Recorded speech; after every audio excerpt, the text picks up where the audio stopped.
Hi, my name is Tara, and I want to welcome you to the View from Israel podcast. Our motto is, "The only thing necessary for the triumph of evil is for good men to do nothing." The View from Israel was born on the Black Sabbath of October 7, 2023, from the need to present valid and confirmed information to the public. Our social media hashtag is View from Israel. Our podcast is available in all major podcast directories. You can listen to it in your favorite podcast app. Our free newsletter is on Substack and comes out approximately 5 times a week. Please take note. We are not associated with any political movement or with any outside institution or company. Our entire budget comes from advertisements in our podcasts and newsletters and videos, memberships, and donations. This is the View from Israel, where we believe silence is no longer an option. We are guided by one major principle. The only thing necessary for the triumph of evil is for good men to do nothing. Now let us go to our podcast. Today's podcast is entitled, Hey Me Too, Did You Know Israeli Women Cannot Be Raped or Attacked? The Moral Corruption of a Rape Crises Center and Me Too. Yes, the moral corruption of no more and no less than the Me Too movement. Often, while working, I leave the news or a YouTube video on, listening with half an ear. I do not think I am alone in this practice. I have always had the ability to shut out outside noise, to the extent that my mind filters out anything that is not critical. It is sometimes a wonderful ability, and often annoys the hell out of people whom I decide to tune out. Yesterday evening, I was in exactly that mode of work, when my brain was interrupted by a red light. A video was being shown on the news that made it through all my filters. The snippets that were conjugated in my brain simply did not compute into any logic. I thought that I was interpreting what I heard in the wrong fashion. Indeed, I just went on working, dismissing what I heard as something that was impossible, even in our day and age. An hour later, the same report was aired again. This time, I stopped working and decided to pay attention. Here is the vocal track from the video I watched, and you can view the video in the newsletter. What a crime? Yes. I was raped. So sorry. We're here to help. Tell us what happened. I was at a music festival. We heard gunfire and everyone was running. I started running and then he grabbed me. He yelled something in Arabic and then he ripped my... Sorry to interrupt you. You said he was yelling in Arabic. Yes. So he ripped my pants and then he just... Sorry, I just need a bit of background here. Are you Israeli? Yes. And your rapist was Palestinian? He was a Hamas terrorist. Okay, just, this is a bit awkward, but we can't help you. But I was raped. Do you have any proof? Yes, he filmed it. Yes, so the local police. Don't take it personally. Management decided that all violence against Israelis is legitimate resistance. So sorry. My daughter has been kidnapped. Please help. Sure, just before we get started, are either of you Israeli? On October 7th, Hamas terrorists brutally raped Israeli women and children before murdering them. There is no justification for rape and sexual violence. Rape is not resistance. To be honest, at first, I was skeptical. Even though I was working on a piece about the horrendous TikTok video and the Osama bin Laden letter, I was still skeptical about this video. So I had to do some research for myself. I had to figure out why this video was created and who was behind it. A normative Google search did not reveal much. I was about to dismiss this as a hoax, until I ran a specific search with the term Rape Crisis Center Denies Israeli Women. And bang!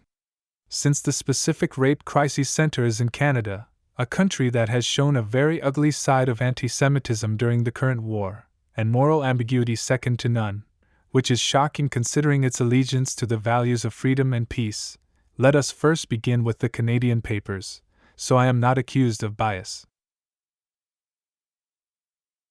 The Toronto Sun's article headlined as follows: University of Alberta Sexual Assault Center signs JAMA's letter denying Jewish rapes. It continues as follows: The University of Alberta Sexual Assault Center has signed on to an open letter penned by ousted Ontario MPP Sarah Jama that denies Israeli women were subjected to rape and sexual violence on October 7th. Well, one newspaper and one claim are not enough, right? Especially to those idiots who will deny anything and everything that is in favor of Israel, or paint rabid anti-Semitism in a beautiful swathe of the rainbow. So we move on to X, formerly Twitter, and the Jewish Edmonton on X. This is how it was posted. Pay attention to one name here, please. Samantha Pearson. We are going to name and shame this dumbass. Samantha Pearson was director of the University of Alberta Sexual Assault Center. Is critical here, because she was fired. Zilch. Nada. Bye-bye Sam. Good riddance. This is what the tweet said, which was proven to be 100% true. Samantha Pearson, Alberta Sexual Assault Center Director, and the Alberta Sexual Assault Center have signed a letter alleging that Israelis were not raped or sexually assaulted by Hamas terrorists on October 7th. Shouldn't a sexual assault center believe all victims, and not just the non-Jewish ones? Well, that was the tweet. You have to love the bullshit. This already had my attention. It asked a simple question. Do Jewish women have the right to report rape and attacks? Still, the times we live in, the ludicrous atmosphere of denials, the rabid anti-Semitism showed from left to right, especially among the woke movement, the silence of the Me Too movement in the wake of the rapes during the October 7th attack, all these demands we get all our ducks in a row. So onwards. In the Daily Mail, the following appeared. Sexual Assault Center at Canadian University signs an open letter stating that disputes women were raped and sexually assaulted during Hamas terrorist attacks in Israel. Two local politicians in Canada, Sarah Jama, a member of Ontario's provincial parliament, and Susan Kim, a British Columbia councillor, wrote an open letter. The letter, which as of Friday evening no other politician had signed, demanded a ceasefire in the Israel-Gaza war. It also denied women were sexually assaulted on October 7th, citing an unverified accusation that Palestinians were guilty of sexual violence. Still, I will admit all the above shows some buddies of Rashida Tlaib expressing their hate. It is no longer surprising to any of us in Israel, or Jews all over the world. But then we come across the gem. And to be clear, I take great pleasure in outing this sorry excuse for a human being. I hope she is never employed anywhere ever again. Meet Samantha Pearson, a shining example of empathy, compassion, humanity, and kindness. A woman with a brain and heart. I simply cannot help being facetious and cynical.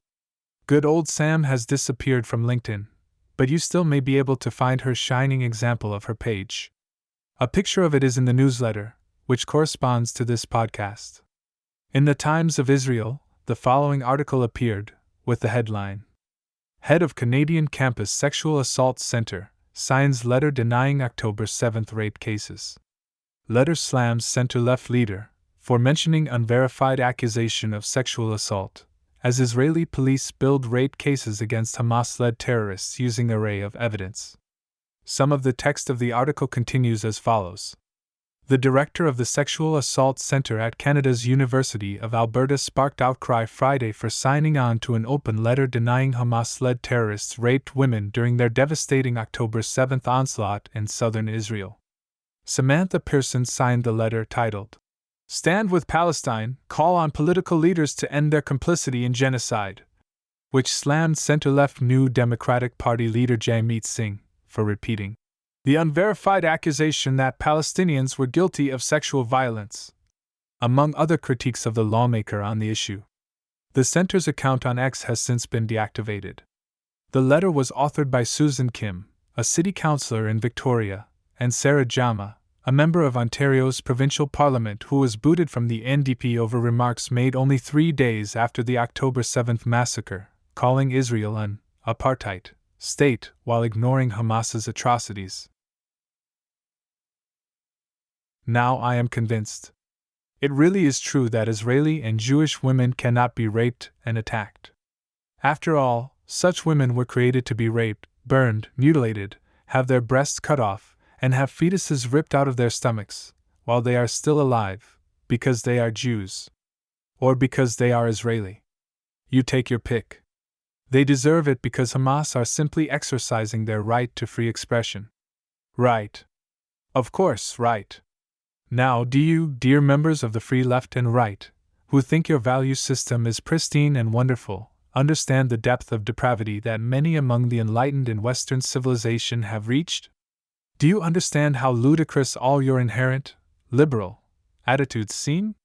Do you realize the depths of depravity you have sunk to?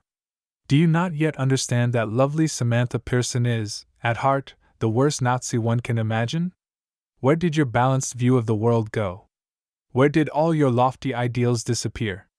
Into what sewage of depravity have your minds entered? The term, double standard, does not even come close to defining this hypocrisy. It is disgusting, and should be immediately called up whenever it rears its ugly head. In this case, it was. Good old Sam, well, she no longer has a job. Thank goodness. So here is the truth, and there is video to prove it. These are some of the horrific scenes of sexual violence that foreign journalists saw and heard during a screening, featuring testimonies and footage from October 7th. First, they view two dead women on the grass at the Nova Music Festival, without pants, one with her underwear half on, the other without underwear. Second, an eyewitness describing the horrific rape she witnessed while hiding from Hamas terrorists. This is what she testified to. I saw the terrorists bending her down, raping her, and simply passing her on to the next. She was alive when they raped her. She was on her feet, and bleeding from her back. He pulled her hair. He shot her in the head while raping her, didn't even lift his pants. They cut her breast and played with it. The investigation of these horrific accounts of rape is still ongoing, as Israeli security officials continue to gather evidence and testimonies. Here are some new hashtags for you, #MeToo. Hashtag believe Israeli women. Hashtag #MeToo you endless you are a Jew. The Jerusalem Post reported as well on this heinous, disgusting attitude. The article is entitled, October 7th Massacre Proves MeToo Doesn't Apply to Jewish Women. Anywhere else, the MeToo movement would have swung into action, yet women in Israel have not been afforded any support. So I have to ask, where are you, MeToo? Where the hell are those women who supposedly fight for women all over the world? Or maybe you are as full of the same moral ambiguity and hatred you claim the rest of the world has against your values? Where the hell are you, MeToo? No more slogans. No more moral ambiguity. Wake the hell up or shut up and close down. Thank you for listening. Once again, our podcast is available in all major podcast directories. You can listen to it in your favorite podcast app and soon on our YouTube channel. Our free newsletter is on Substack and comes out approximately 5 times a week. Either use the links in our profile here, or just go to substack.com and search for The View from Israel. You can subscribe via an email address. It is totally free. There is no paywall. Please consider subscribing, giving us a like, and sharing this podcast and our newsletter with your friends. All donations and memberships are greatly appreciated. If you wish to advertise with us, in our podcast, or in our newsletter, please contact us at advertise@viewfromisrael.com. Please take note. We are not associated with any political movement or with any outside institution or company. Our entire budget comes from advertisements in our podcasts and videos, and newsletters, and memberships, and donations. This is The View from Israel, where we believe silence is no longer an option. We are guided by one major principle. The only thing necessary for the triumph of evil is for good men to do nothing. Have a wonderful day.